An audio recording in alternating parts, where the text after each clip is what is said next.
Well, it didn't fall on me, so I guess now we kind of have to work on it. In the last video, we pulled the cab off of the frame, and since then, and you probably saw the sketchy clip in the beginning of the video, we got the cab off of the body cart, up on jack stands, and today we're going to start metal repair. Now this truck needs, pretty much you name it, it needs it. But we're going to start with our cab corners, probably move on to our rockers, so we have a good perimeter of metal, and then we're going to hopefully just place the floor inside, get that welded up, and then we'll actually have hopefully a solid cab for this truck. So that's the plan for today. Definitely cab corners, possibly rockers. Then we're going to have to move the jack stands around because currently it is on the floor pan. It's holding this up. This is our new cab corner. It wraps all the way around and basically meets the door and the rocker panel. And there's why we are replacing it, because this one has a giant hole in it, although somebody did take the liberty of slinging a couple pounds of mud in there. Not really what we're looking for. Now, the other thing I wanted to point out here, and we noticed it when the cab was still on the bed, you could see how this is kind of like KO'd here.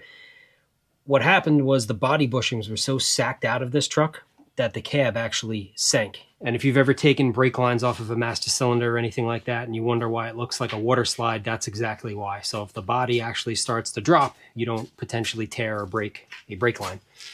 So that's going to have to be fixed as well. But hopefully the cab corner will take care of most of that. So we're going to just blindly start cutting, not really any plan here. Oh, that's a lie. We do have a plan. So what we're going to try and do is get all of this mangled metal out of the way so that we can take our new cab corner and basically fit it up here. So I'm going to start cutting. I'm pretty much going to go from this body line straight across, wrap around to the other side. There's like a pinch weld in there where it meets the door. But I think that's our best bet. Get this out of the way. Obviously, it'll have to get replaced anyway, so.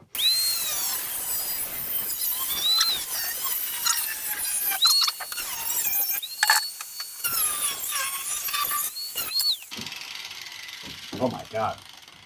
Is that a chunk of Bondo? Yeah, it's all Bondo. Really? Yes. I thought this was some sort of structure, but it's not. Oh, there's a D-cell battery in there.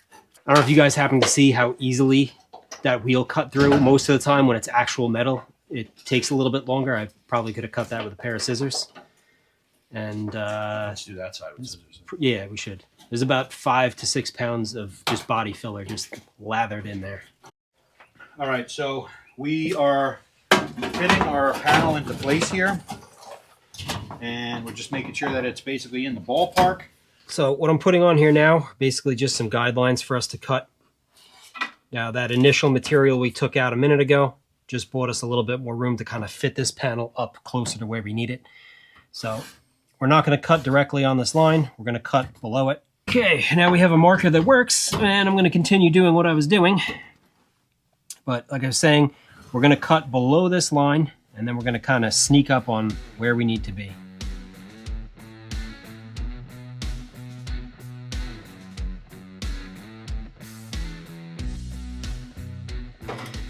All right, we have cut a little bit more of the truck away, and Steve actually accidentally ordered some parts, but it worked out well because it turns out that we need them.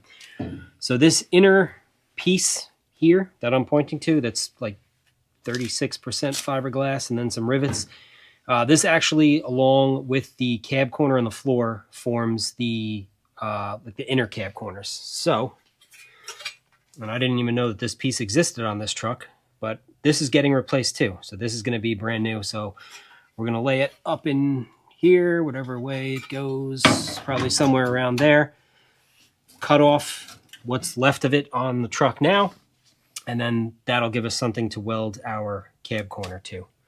So more cutting, more grinding, but it worked out really well that Steve ordered those because I don't think either one of us really knew that they existed on the truck. He just happened to accidentally add them to the cart. Good move. Now listen, sometimes heroes don't wear capes. They also never wear safety glasses when they're cutting or grinding.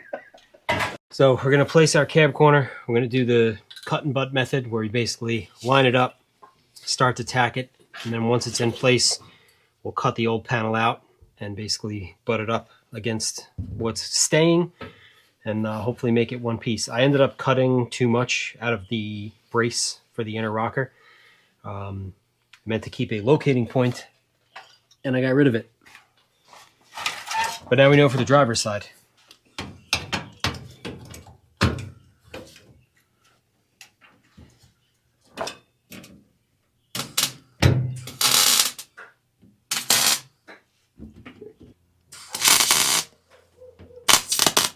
So here's what we have so far. We had to make some relief cuts here on this corner. Stop looking at it. But Steve has the majority of that side welded. All right, slowly working his way around. With any patch panel, especially curved patch panels like this, there's always going to be some massaging that needs to be done. I've actually seen pictures and examples of guys doing cab corners on these trucks, and the panel itself is like 2 feet too long and everything's off. So this one I think is actually pretty close compared to what we could have had. Steve finished up welding the passenger side cab corner, and now we have to move on to the driver's side. Our method worked on the passenger side. I think we're going to do the exact same thing, and we already have the line traced out. I'm going to cut below the line just to leave ourselves a little bit of room, but let me show you. So this is about the height of our new panel. We have it going all the way along the back. And what we're going to do differently on this one, and this is the mistake that I made on the passenger side, is we're going to leave ourselves a little bit of room just to help locate the new one. On the passenger side, I kind of cut all the way through, and it wasn't the end of the world, but it made it a little bit more difficult trying to locate things. We're going to attempt this method, see how it goes. It really can't get any worse, so that's the one good thing about working on a truck that's as bad as this one. Even if I cut this apart and the truck folds in half, we're still putting new metal in it. So I'm going to get started trimming that out, and then we'll work on fitting this up, and then I have probably a solid hour or so of welding ahead of me. So more of the same on the driver's side. I got the panel fit in, same cut and butt method, and started doing my tacks all the way along. And this is a slow process. You need to let it cool down, weld it again, cool down, weld, and then we have to grind everything flush, but making progress. Here's what we've got so far. We had to kind of do the same thing that we did on the other side, where kind of relief cut and weld. It's a little ugly. It's much better than it was, but it's definitely going to need some more massaging and ultimately a little filler. Not much, but just a little to kind of smooth things over. So at this point, I'm going to start knocking back my welds. We'll get everything smooth and flush, and then whatever pinholes or spots that I missed with that first round of welding, we'll go back, fill those in, and then I think we can call this cab corner good.